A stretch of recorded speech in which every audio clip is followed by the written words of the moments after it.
Nagraj series.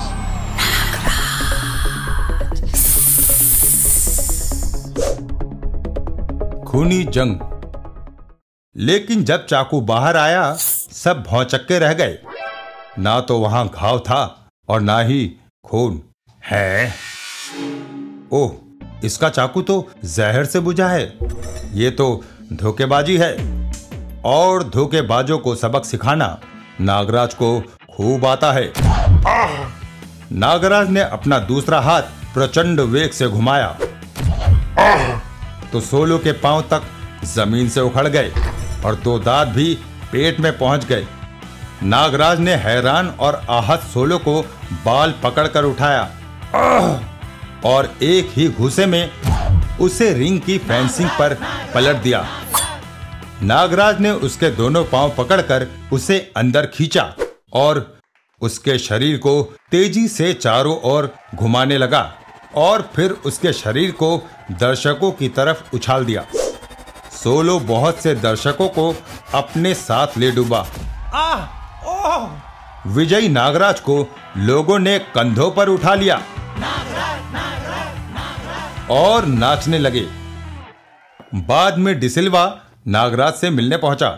मुझे मालूम था मिस्टर डिसिल्वा कि तुम मुझसे मिलने आओगे। मुझे तुमसे बात करनी है। मैं तुमसे सौदा करने आया हूं। बोलो।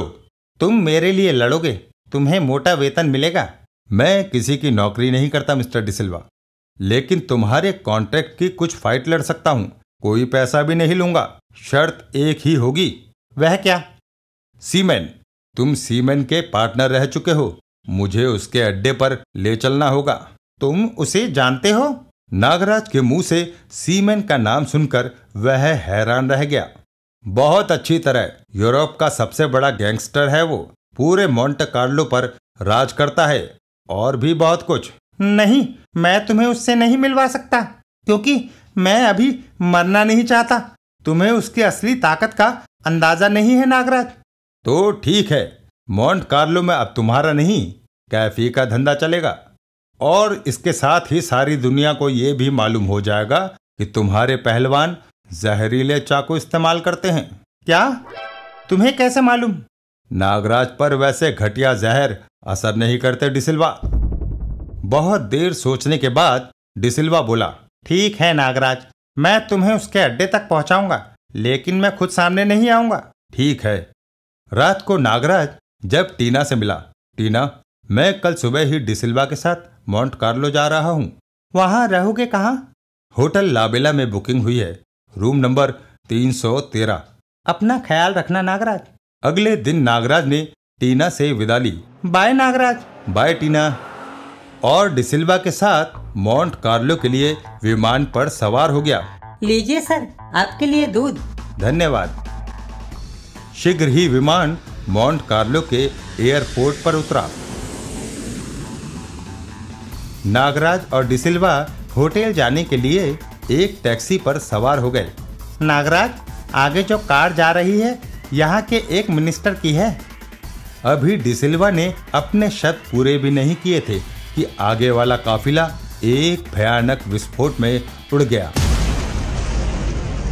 नागराज, ये बम विस्फोट बारूदी सुरंग का था और निश्चित ही सीमेन का कराया हुआ था। ड्राइवर ने टैक्सी रोकी और मोड़कर दूसरी सड़क पर डाल दी।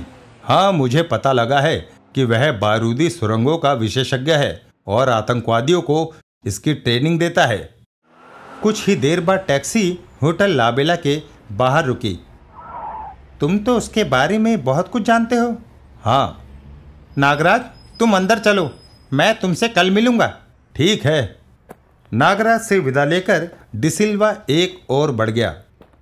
मोंटे कार्लो की भीड़ भरी सड़कों को रौंदता हुआ मोंटे कार्लो का तूफान हंटर अपनी 6 सिलेंडर मोटरसाइकिल पर उड़ा चला जा रहा था। ओह, भागो, हंटर आ गया, बचो, हंटर आ रहा है। उसकी मोटरसाइकिल के हॉर्न की विशेष आवाज से गाड़ियां उसे यूं रास्ता दे रही थी। तूफान की तेजी से जब वह रेड ब्रिज की ओर बढ़ रहा था कि अचानक हंटर ने ब्रेक लगाए, किंतु बाइक कारों से टकरा ही गई। हंटर मोटरसाइकिल से उतरकर कार के पास पहुंचा। उसने कार को ड्राइवर समेत उठा लिया। बचाओ बचाओ! और पुल से नीचे उछाल दिया। दूसरी कार भी उसी प्रकार नदी में समा गई।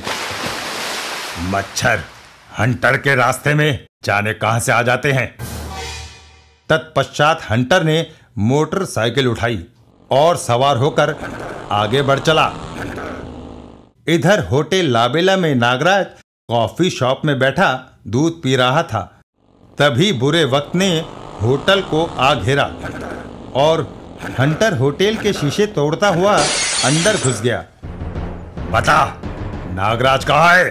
नागराज वहां। हंटर ने रिसेप्शनिस्ट को उठाया। ओह! और कॉफी शॉप के शीशे के दरवाजे पर दे मारा। आह! और तेजी से अंदर आ गया। नागराज, तेरी मौत आ गई है, खड़ा हो जा।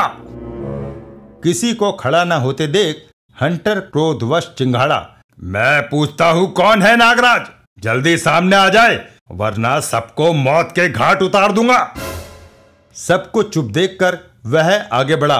बोल बे, क्या तू है नागराज? नहीं। क्यों बे, तुम में से कोई? और दोनों ही स्वर्ग सिधार गए। इससे पहले कि हंटर चौथे व्यक्ति की ओर हाथ बढ़ाता, ठहरो। है? एक नाग उसके हाथ पर लिपट गया। वह नागराज की तरफ घूमा। जिसकी तुम्हें तलाश है वह मैं हूं, नागराज। इस बीच नाग हंटर को छोड़कर नागराज की कलाई में पहुंच चुका था। इसके साथ ही नागराज ने छलांग लगाई, लेकिन हंटर अपने स्थान से टस से मस न हुआ। अगले ही पल नागराज ने संभल कर हंटर पर अपने ताकतवर घूंसे बरसाने शुरू कर दिए। किंतु नागराज के प्रहारों का उसके फौलादी बख्तरबंद पर कोई असर न पड़ा। हाय, इस पर तो कोई असर नहीं हो रहा। ओह, मेरा हाथ! तभी हंटर का हाथ घूमा। ओह! और नागराज के पैर धरती से उखड़ गए। वह एक और शीशा तोड़ता हुआ रिसेप्शन काउंटर के पास जा गिरा। हंटर ने एक बड़ी टेबल उठाई, लेकिन इससे पहले कि वह उससे नागराज को कोई चोट पहुंचाता, नाग रस्सी ने टेबल समेत हंटर को जकड़ लिया।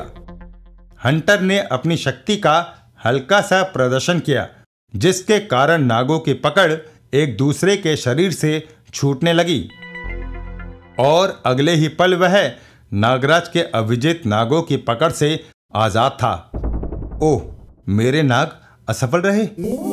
इसके साथ ही पत्थर की भारी मेज उसने नागराज की तरफ उछाल दी। नागराज एक तरफ हटकर उससे बचा। उसने पास रखा टीवी उठाया और उछलकर पास आते हंटर के सर पर दे मारा। और जब हंटर ने टीवी सिर से निकाला, कहाँ गया कायर?